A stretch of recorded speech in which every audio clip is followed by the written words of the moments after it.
নমস্কার, আপনারা দেখছেন রূপম টিভি। ভাই, বাংলাদেশে যারা আওয়ামী লীগের সাপোর্টার রয়েছে তাদের জন্য একটা বড় সুখবর এনেছি। অনেকদিন পর আওয়ামী লীগ নেতা কর্মীদের জন্য একটা বড় সুখবর দিতে চলেছি।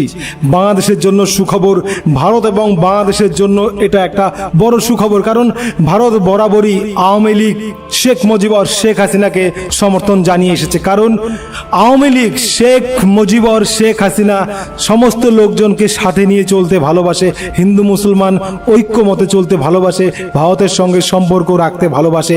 সেইখান থেকে ভারতও শেখ হাসিনা আওয়ামী লীগকে বেশি পছন্দ করে, এটা স্বাভাবিক বিষয়। এবার 5ই আগস্ট শেখ হাসিনাকে বাংলাদেশ থেকে তাড়িয়েছে দুর্বৃত্তরা। আমি দুর্বৃত্ত এই জন্যই বলবো, সন্ত্রাসী এই জন্যই বলবো, কারণ শেখ হাসিনাকে কিন্তু তারা এখনো ভোটে হারাতে পারেনি। তারা শেখ হাসিনাকে তাড়িয়েছে। শেখ হাসিনা না পালালে বা শেখ হাসিনা যদি বাংলাদেশ থেকে না যেত তাহলে শেখ হাসিনাকে হত্যা করতো কিন্তু সেই সমস্ত জামাত ছাত্র সংগঠনেরা। সেখান থেকে পালাতে বাধ্য হয়েছে শেখ হাসিনা। কিন্তু একটা বড় খবর, অনেকদিন ধরেই খারাপ খবরের মধ্যে রয়েছে শেখ হাসিনা প্লাস বাংলাদেশের জনগণ।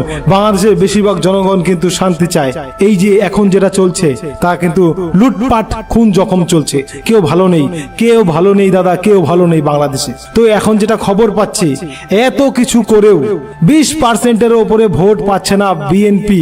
মানে এখন ভোট হলে 20%-এর ওপরে ভোট পাবে না বিএনপি। এমনও খবর পাচ্ছি ছাত্র সমাজ, জামাত সমস্ত মিলে 30%-এর ওপরে ভোট পাচ্ছে না। তার মানে বুঝতে পারছেন এখনো 50% ভোট আওয়ামী লীগের দিকেই যাচ্ছে।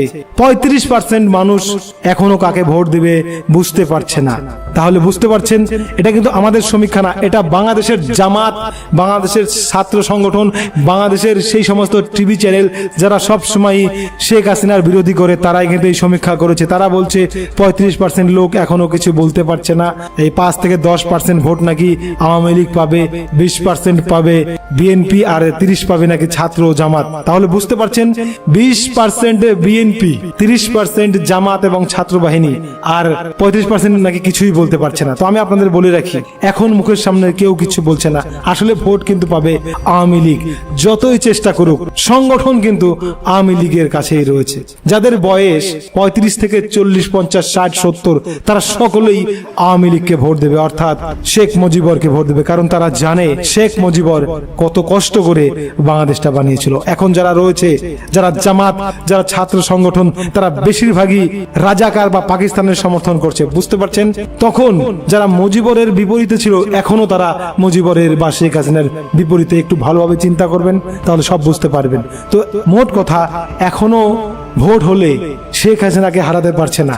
এটা সমীক্ষা বিরোধী দলগুলোর, বিরোধী চ্যানেলগুলো যারা শেখ হাসিনাকে বিরোধী করে বা শেখ হাসিনার বিরুদ্ধে যারা সবসময় থাকে তাদের সমীক্ষা এটা।